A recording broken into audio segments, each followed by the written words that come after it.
Are you ready for pain? Are you ready for suffering?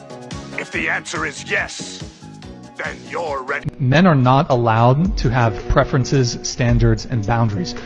Imagine looking at the last 100 years and the power differentials that existed between men and women, and see how women have climbed and fought for equal rights and more power in society that puts them on par with men, and then thinking that because of that success and because of the gaining of equality, that men are no longer able to keep up with the standards that they've built is somehow oppression to men is insane. Men fear that women will laugh at them. Women fear that men will kill them.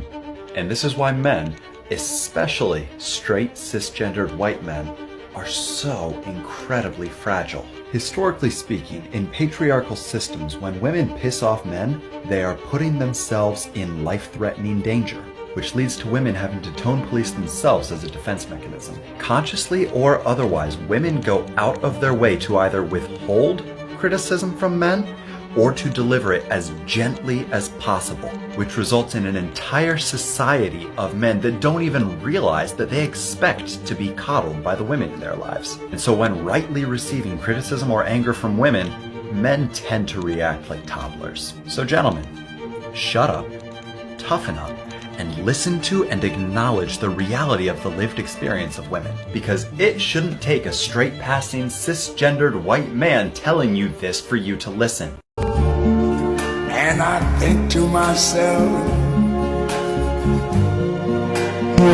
to the people saying this, have my cake and eat it too, I know you really don't understand. Cause let me tell you that being transgender and transitioning was most certainly not having my cake. Oh my god. That was a nasty cake if that was a cake. Anyway, I'm gonna use the parts that I have in my body before I get rid of them, since I never really wanted them anyway, but my desire to have a baby is very, very strong. I want to carry a baby, and since I've got the parts, I'm gonna do it before I toss them out. Take your hate and go elsewhere. Feminist history mini lesson.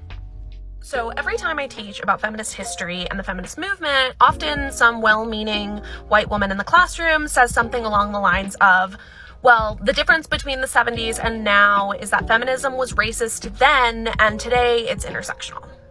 And unfortunately, this is wrong for a couple reasons.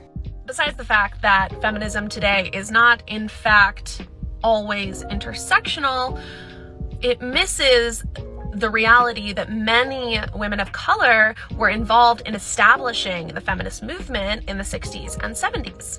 And by saying that feminism was racist then, it erases all the work that those women were doing in establishing the feminist movement. Is the mainstream story about feminism very white? Yes. However, it's not the real history. Google the Combahee River Collective statement from 1977 to see what I'm talking about.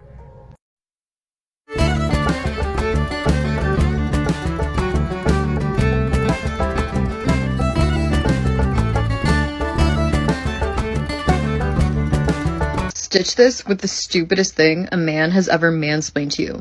He tried to explain color theory to me and the color wheel, and that red and green don't actually make brown. I've been an artist for 15 years.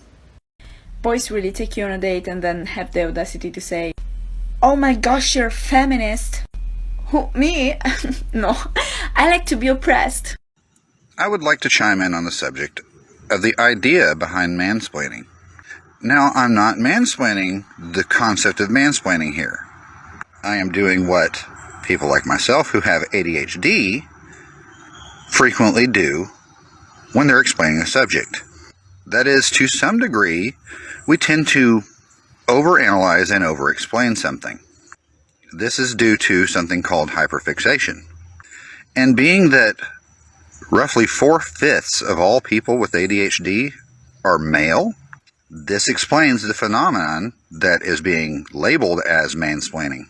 It simply means a neurodivergent person with ADHD and suffers from hyperfixation that overanalyzes and overexplains the things that are going on in their head and struggles with stopping talking until they're done expressing their thought. Hello, you guys. So for a lot of us, it's the last day before Christmas break. Did I struggle to get out of bed and am I still in my pajamas to teach? Yes. Is it okay if you are doing the exact same thing? Yes. It's been one hell of a year. If you're hanging in there, if you've just existed through classes, teaching, or learning, you know, be proud of yourself for that. This is crazy. Anything you have managed to do is enough, and you are enough. Just be kind to yourself today, okay? I believe in you and I care about you. So there's a teacher that I work with, who will sometimes like say dear to me, which, you know, fine. If you want to practice English, that's like fine, whatever. He has also called me sweetie pie. My sweetie pie. So I told myself basically I'm not gonna do that anymore. I was shocked every time it happened because it just seems so absurd. And like, what the fuck? Like, I know Friends is different. I've been here for 5 years. I know the culture more or less. This is weird. It's weird. And so I got a text from him yesterday with the ending being hugs and kisses. I didn't respond until this morning. And so I sent him a text saying that if he keeps saying and acting like this, I'm not going to come to his class anymore. And he said he's being friendly. Call the phone company. Can you turn on our telephone? Okay, it's going to be a problem. I figured. How? Why? It's just going to be a big nightmare. That's our policy. It's going to be a nightmare. Stitch this with the stupidest thing a man has ever mansplained to you.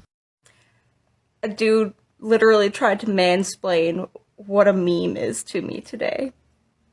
Now, I'm very picky over the meme pages that I follow online. If you like memes as much as I do, and you're a woman, you've probably noticed how many meme pages are just excuses for men to spew sexist rhetoric and tell everybody how much they hate women.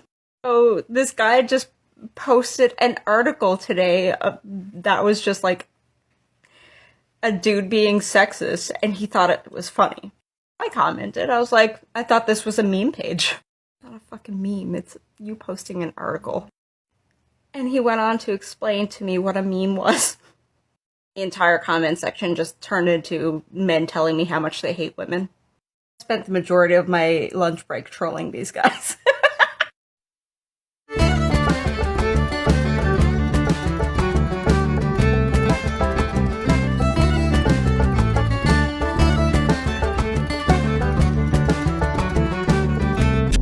Lips on my whistle.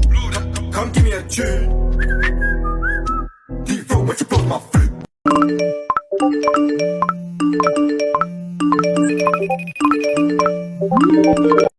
Ayo, calling all TikTok teachers. Show a pan of your classroom. Show off your desk area. Show your teacher planner. Show your favorite book. Show off your go-to coffee mug, your favorite teacher pins, the best spot in your whole classroom. Show your go-to teacher snack. Show your favorite unit to teach all year, your favorite teacher quote, a keepsake from some of your past students, and show the reason why you became a teacher. I want to see what happens. You did not grow up on the streets. You do not even know the language. Bros before hoes, it means way more than she's the hoe. Yo, for sure. Did you say flies before guys? I just want to clarify, I'm, as the wife, the hoe he's referring to. Exactly. That's like bros before hoes, yes, for sure. No, I'm but saying... she ain't a hoe, so how does that work? No, this is a general statement, and this was not to her, it was to Tyrone. I wasn't supposed to say anything or exist. You are choosing bros, Tyrone. I can't do this. Tyrone, Tyrone. This is a typical give me your thing. credit card. This is a typical... I would say meet me in the bathroom, but y'all would take it that different. Tyrone, give me your credit card.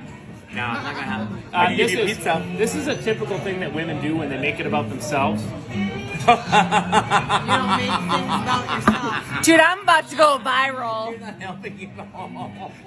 When they make things about themselves. Now, come on. Won't you come back? Come on. That you only... I just feel like women. Are you in love? Huh? Are you in love with anybody in your life presently? You, myself.